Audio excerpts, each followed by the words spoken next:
Hi, my name's Bianca DeVos from I Hear You Learning at ihearyoulearning.com, and welcome to video 5, which is all about how to appeal to Criterion B.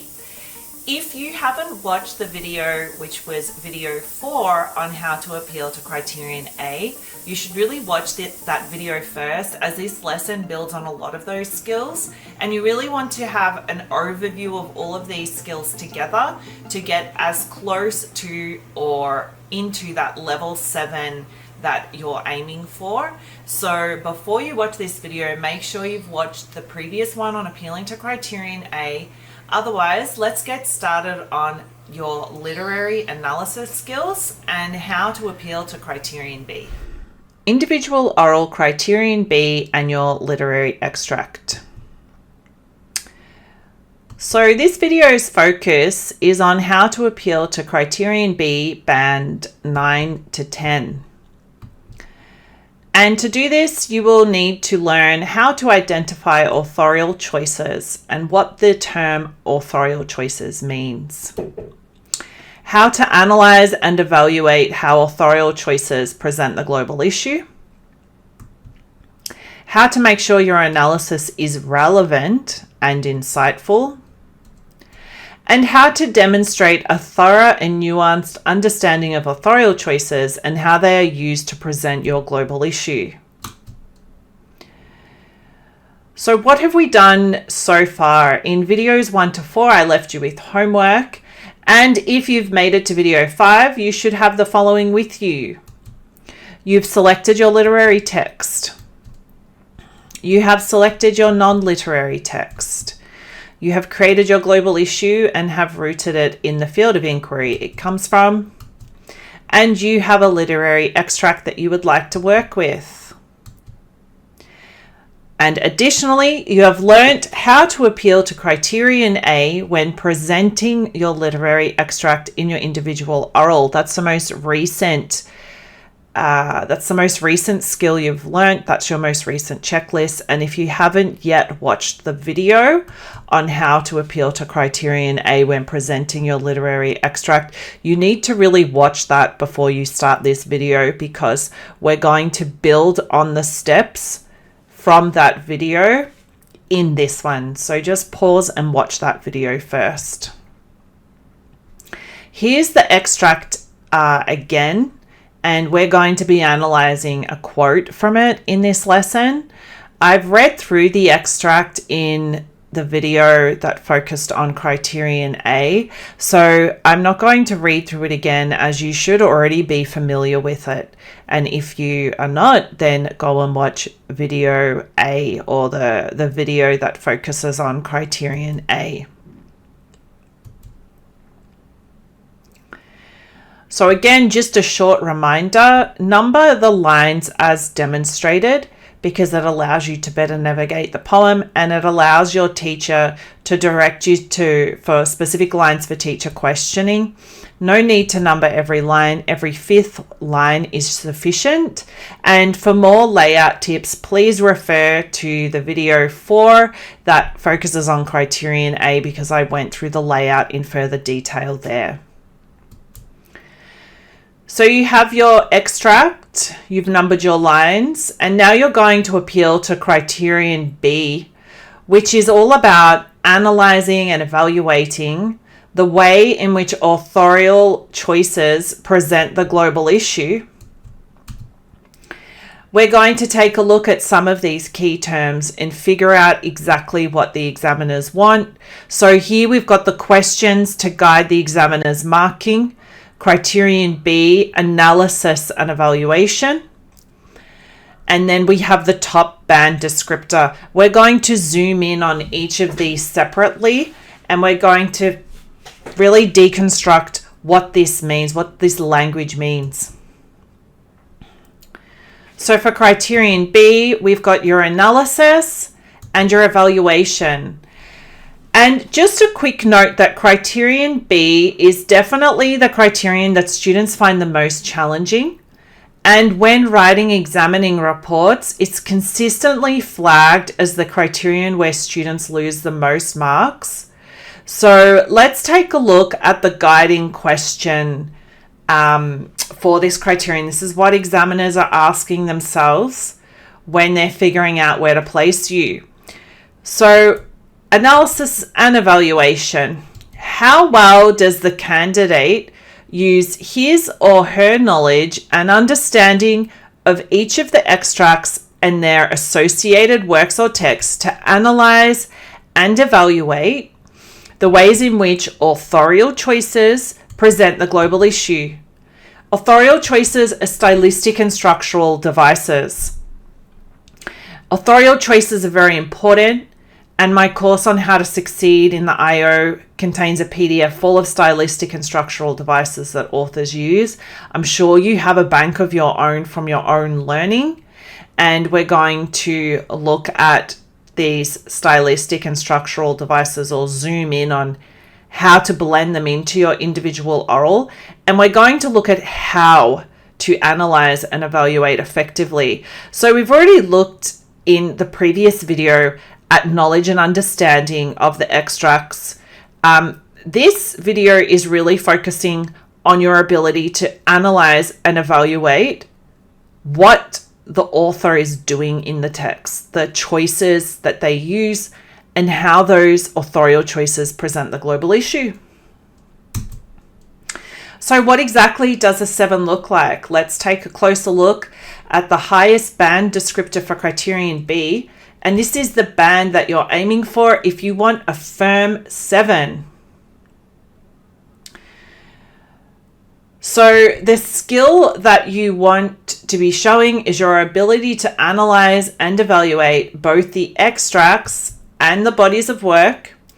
This also impacts the balance that's mentioned in Criterion C. Okay, so cover both equally. That's where we get our balance. We'll talk about that balance in another video. But in this instance, Criterion B and C, they're connected. So analysis and evaluation of both extracts and both of your bodies of work.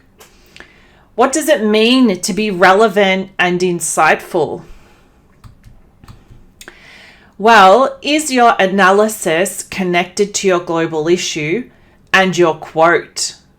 Does it provide some insight, say something interesting, or are you stating the obvious? Something very common is students will just repeat the quote. You need to analyze the quote. What is the quote telling us about the global issue? Let's turn our attention now to thorough and nuanced. What exactly does that mean? Well, for thorough and nuanced, you understand the subtleties and complexities of a text. You've covered a good breadth of your extracts and bodies of work and haven't just focused on minor sections that you're familiar with. So this is thorough.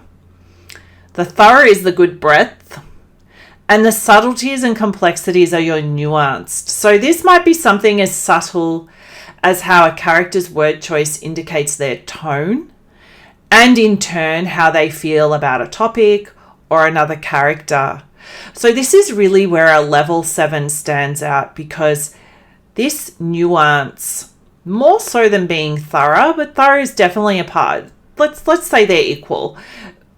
So thorough is how thoroughly you cover your text, but the nuance for me as an examiner, this is where I really see a level 7 shine, because they see things about the text and authorial choices that other students don't. So these are the finer authorial choices, the finer points of analysis. Now for authorial choices, it doesn't have to read like a checklist, but we should see an evidence of your understanding of authorial choices throughout your IO, and an awareness of the choices that the author made in presenting the global issue and in writing their text or presenting their text.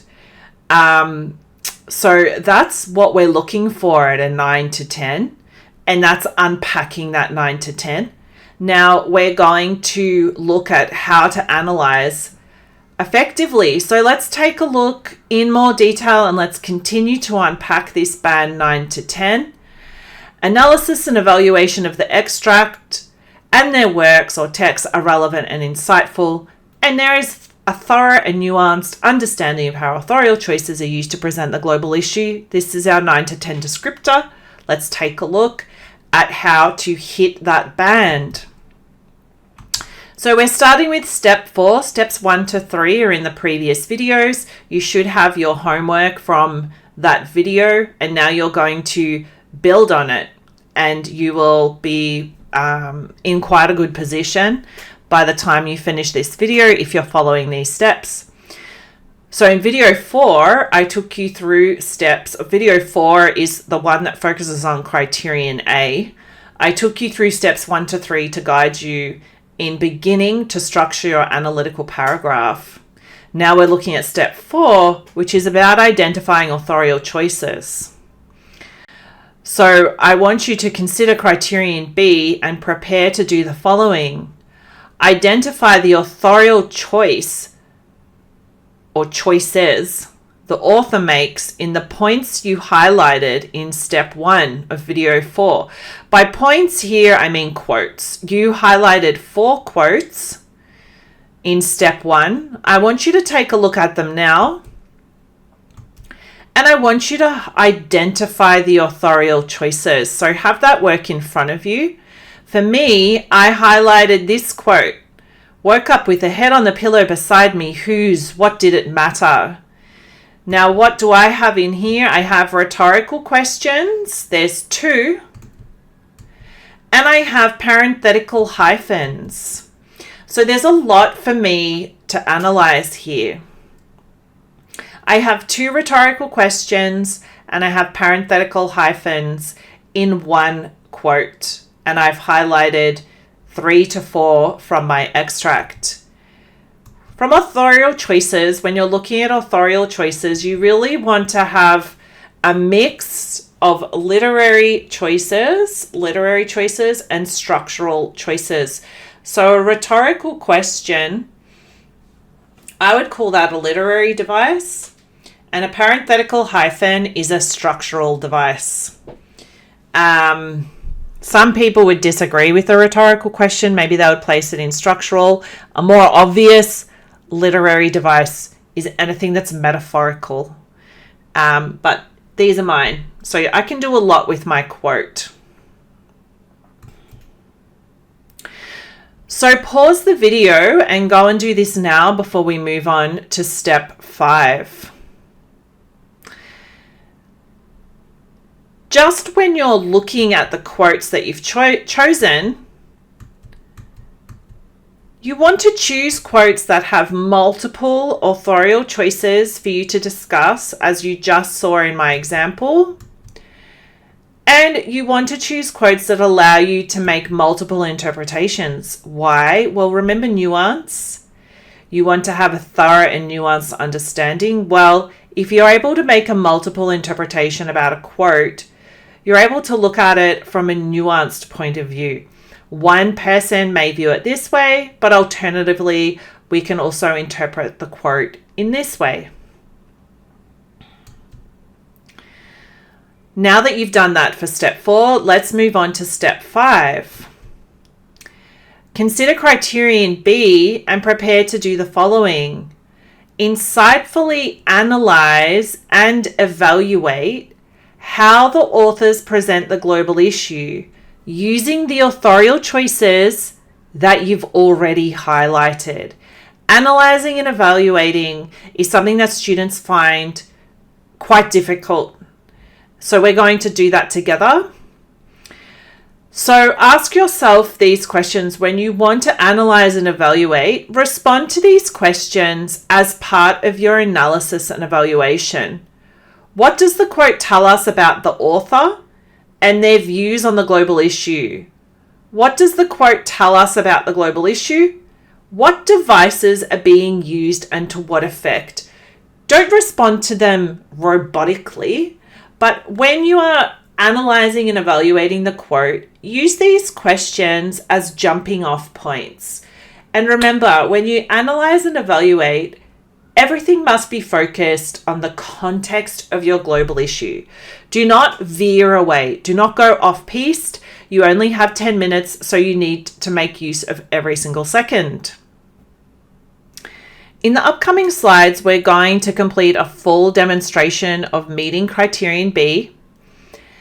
Just to recap, in video 4 Criterion A, you completed 3 steps. You highlighted your convincing references, you made interpretations, and you ensured that your interpretations were focused on the text and its relevance to your global issue. Now for Criterion B, you're going to identify the authorial choices made, which you've already done. And for step 5, which is the trickiest step, you're going to show insightful analysis and evaluation of how authors use these choices to present the global issue. What I'm about to show you is a paragraph of analysis. This is one point that's been fleshed out with a quote, evaluation, and analysis. You're expected to do this roughly 3 to 4 times in your literary extract of your IO, and this forms 2 minutes of your individual oral in total. And we'll look at the structure further in videos, in the videos that focus on how to structure your IO. But this is one evaluation and analysis and interpretation of one quote. So I'll read it.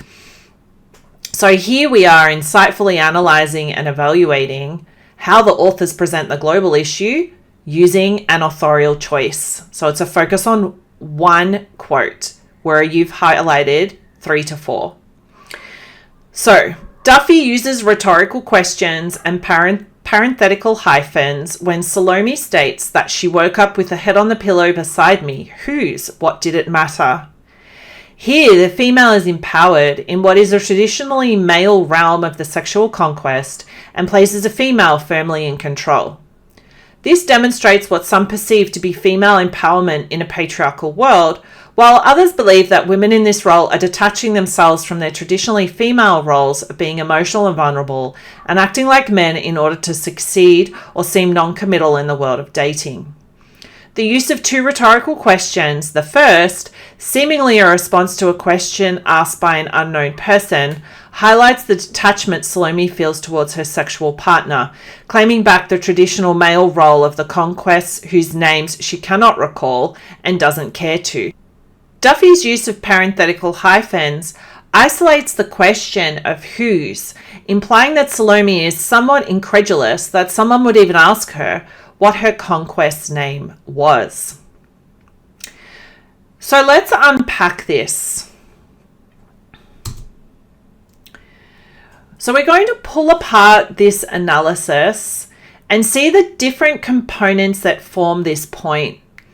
And while it is time consuming, I really encourage you as part of your IO preparation to write out your points and highlight them, color code them to make sure you are doing all of this in your literary extract analysis, because it will really help you to use this checklist to make sure that you're hitting all of those points that are required for band 9 to 10. It might seem like a lot of work, but it will pay off in the end. Duffy uses rhetorical questions and parenthetical hyphens. So what are we doing here? Here we are highlighting the authorial choices, and you should also be doing this in your own work. Now, while I do think it's useful for you to write out a paragraph or write out your analysis, I will have a video on writing your bullet point notes because it's not recommended to learn a script, but I do think this is a useful activity to make sure that you're reaching everything that's required of you for Criterion B, band 9 to 10. Okay, so we've got the authorial choices.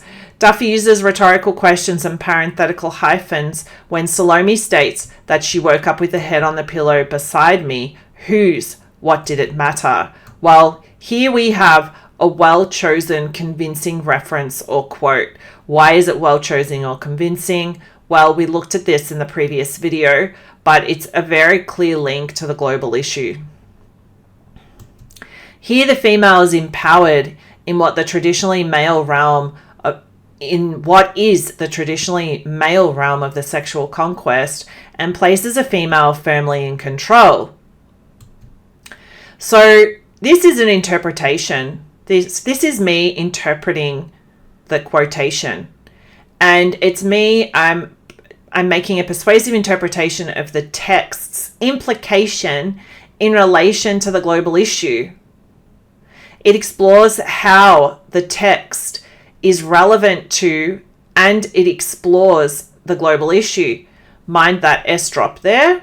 But yeah, that's what it does. So this is what a strong interpretation looks like, and that's also what I unpacked in the previous video. But here it is again, because all of this content is combining criterion A and B into an effective analysis. This demonstrates what some perceive to be female empowerment in a patriarchal world, while others believe that women in this role are detaching themselves from their traditionally female roles of being emotional and vulnerable and acting like men in order to succeed or seem non-committal in the world of dating. So this is, again, more persuasive interpretation. You've got some nuance in there. You can see how one person would view the quote in one way and another person would look at it from an alternative perspective. So the use of two rhetorical questions, the first seemingly a response to a question asked by an unknown person, highlights the detachment Salome feels towards her sexual partner, claiming back the traditional male role of the conquest whose name she cannot recall, sorry for the typo, and doesn't care to.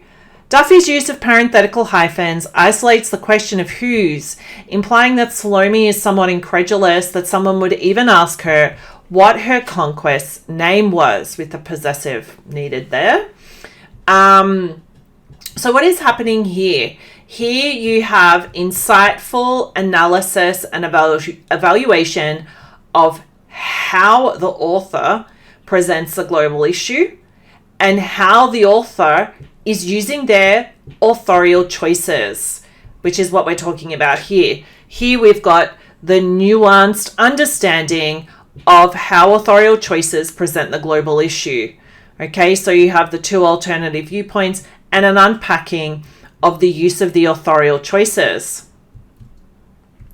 And of course, really appealing to criterion A, you have excellent knowledge and understanding of the text. Okay, so that needs to be presented throughout. So I would take 4 different colors and I would highlight my analytical paragraph to make sure that I'm meeting everything that's asked of you in criterion A and criterion B. So there you have it, a fully fleshed out point, example, and analysis that hits everything that criterion A and B are asking for in the top bands. Now your homework is for you to do the same. Choose your extract and highlight 4 to 5 authorial choices, or take the extract you've been working with from video A, where you already have points or steps 1, 2, and 3 completed, and then you highlight 4 to 5 authorial choices. And then for each highlighted choice, interpret what you have highlighted in the context of your global issue, identify an authorial choice that the author has made, and analyze and evaluate how the author has used this authorial choice to present the global issue. If you follow along these videos and do the same thing, you'll be well on your way to having a very well organized individual oral that meets what's asked of you in criterion A and criterion B. If you found this lesson useful and you feel like you really learned a lot about how to improve your analytical skills, you should head on over to ihearyoulearning.com. If you feel like you need more help in how to improve your analytical skills, you can book a one-on-one, paired, or small group lesson You can also purchase pre-recorded content that will help you with all of your major assessments across IB English and Theory of Knowledge. So I'll see you over there, and I'm sure you found the content useful so far.